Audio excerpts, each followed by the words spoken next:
watching the Star TV network.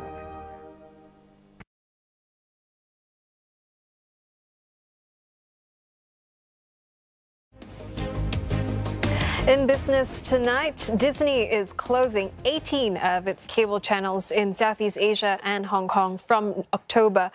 In case you haven't heard already, unless you're in Southeast Asia, you probably haven't, Disney, the owners of almost everything anyone has ever done, announced in late April that it was going to shut down 18 brands. And I use the term brands in precision because there is no regard for individual feeds from the Southeast Asian market. Disney has been shutting down channels for the past couple of years all over the world, but to shut down an entire network in Asia is like committing seppuku. This is probably the first massive channel genocide I've ever seen. Among the 18 brands to be sacrificed on the altar of the mouse are 3 channels that managed to survive from the original lineup of the Asian equivalent of Sky, and what was considered to be a game changer in its region, Star. How did Disney get to this? In order to understand how Disney got the name Star, we'll have to go to the early 90s. Star TV was set up as Hutchvision in 1990.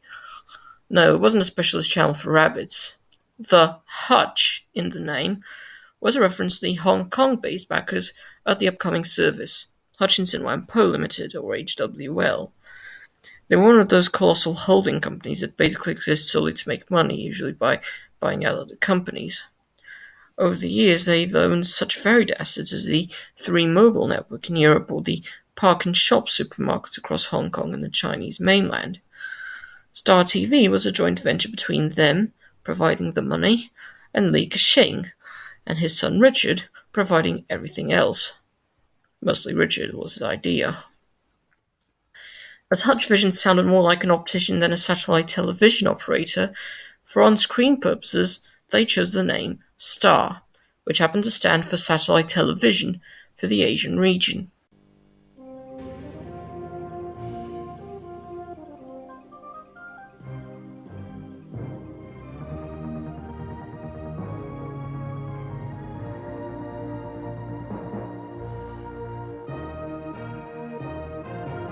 You're watching the Star TV network.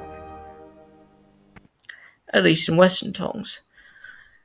The limitations of the various Chinese languages being what they are, its Chinese name ended up being just Satellite Television. 欢迎收看卫视中文台。 Test broadcast started as early as June 1991 with a boxing match that actually turned out to be in mainland China. Finally, on the 26th of August 1991, Star TV effectively started properly broadcasting.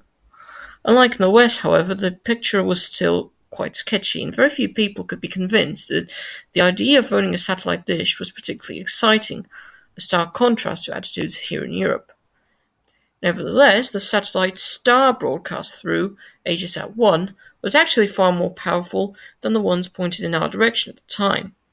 It provided coverage across at least 38 countries. Remember, this was sometime before the Central European and Caucasus countries of the former USSR collapsed, to a potential audience of about close to half of the entire human population across 8 time zones. From Jerusalem to Jakarta, from Bishkek to Singapore.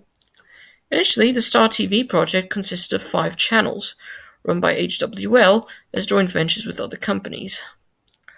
For this reason, they didn't all launch at the same time. But the goal was to make every channel live by the end of 1991, and consisted of the following. Prime Sports, also known to the Chinese as the Sports Channel, was the first of the services to be set up. It was a joint venture with the American cable providers TCI, owners and operators of the original Prime Sports in the US. The Asian version opened up with the 1991 US Open, won by some guy in bad trousers. The second Star channel to go on air was a licensed version of MTV, with the permission of Sumner Redstone's Viacom. The Music Channel launched on September the 15th, and also featured localized content in Hindi and Cantonese, a stark contrast to MTV Europe. On the 14th of October, BBC World Service Television Asia, or the News Channel, went live. Unlike its European counterpart, there was no entertainment programming. Said content went on another channel, which we'll see in due course. The BBC wanted to set it up as a multilingual channel, likely because of its assets from the BBC World Service on the radio during its stay with Star, but this never came to fruition. On the 21st of October, the Star Chinese channel opened, catering to a massive potential market encompassing the PRC, Taiwan, and Chinese speakers in the continent's southeast. Much of the content came from Hong Kong's terrestrial broadcasters TVB and ATV. The channel legally moved to Taiwan in 1996. Lastly, on the 15th of December, to complete the package, Star Plus, or the Entertainment Channel.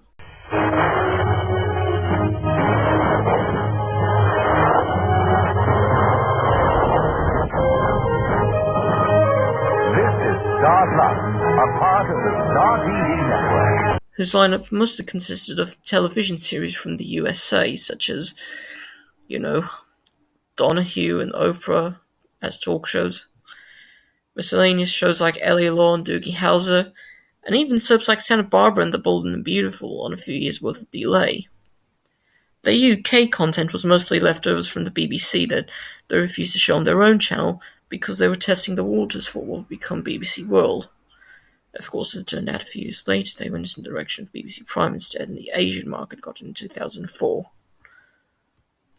One of the selling points for Europe's satellite network was pan-continental harmony, the idea that, with barriers falling between East and West, the vast scope of satellite television would serve to unite them further.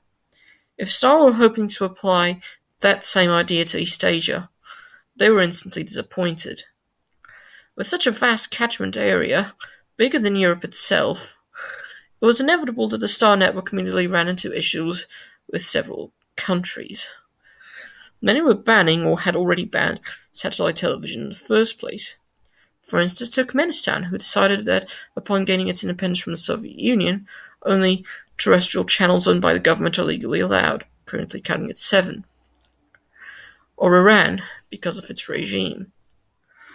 Or similarly, North Korea, for obvious reasons and to no one's great surprise, though their main channel would get broader coverage by satellite in the late 1990s, much to the satisfaction of news-gathering teams worldwide. Countries with more lax regimes like Singapore and Malaysia also turned Star away, ostensibly to counter false information. The former also rejected a satellite operator of its own, likely because of its border-spanning size, although Malaysia did approve a satellite operator in 1996. Hong Kong and Thailand were already busy deregulating the satellite market. Hong Kong were doing it for a fair reason, relatively speaking. They already owned what would become the biggest name in Asian television. Star also faced internal competition from other groups that wanted to get in on the television scene in Asia's mostly empty satellite market. Pooling their resources, the biggest of these formed the Gang of Five, after the 5 channels involved: CNN, HBO, ESPN, TVB, and the Australian ABC. Ted Turner brought CNN and HBO to Asia. The former was available on the smaller Indonesian-backed Palapa satellite as early as 1991, a clear stab at Star TV's nail.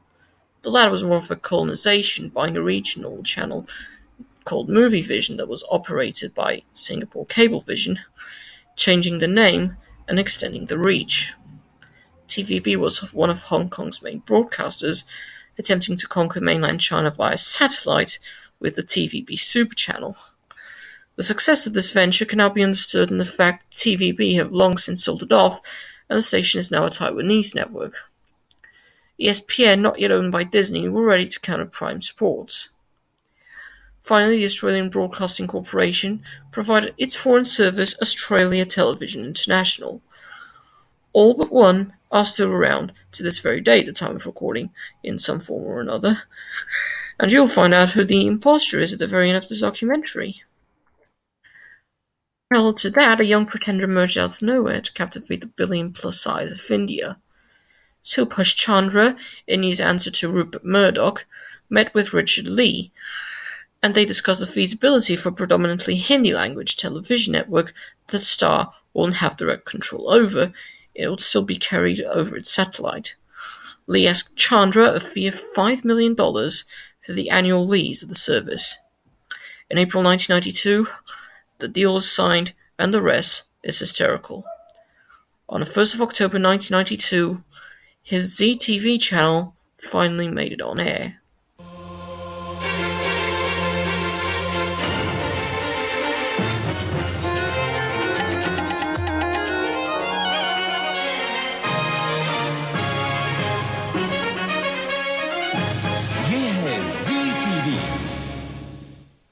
Soon, more people in India got linked up to satellite not because of Star, but because of Z. It was so popular that the initial 3-hour schedule got a massive boost to an entire 24-hour day schedule within less than a year.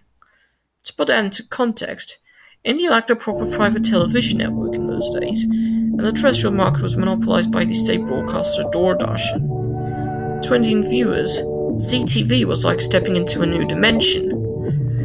Out went the boredom of Doordarshan, and in came a new, colourful, exciting, vaguely impressionistic world of entertainment and local soaps.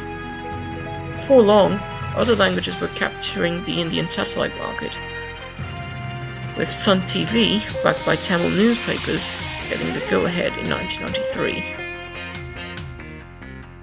By early 1993, Star had over 3 million subscribers in India, compared to less than 100,000 the same period the year before, and practically all of them had signed up for Z, and weren't watching their own stations. As a result, despite a boost in subscribers, Star was, ironically, to coin a phrase from ITV in the face, hemorrhaging money like a haemophiliac piggy bank. A takeover was likely on the cards.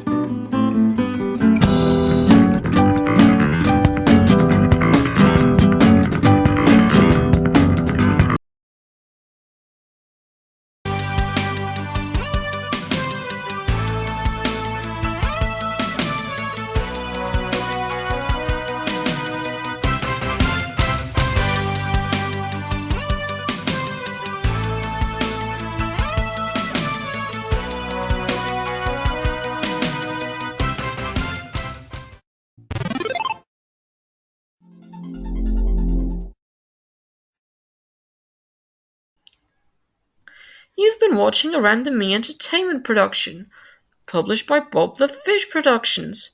Thanks! I now have a section on my website. And judging by the quality of my voice, I need a glass of water. Perks of recording everything. Well, anyway, link in the description.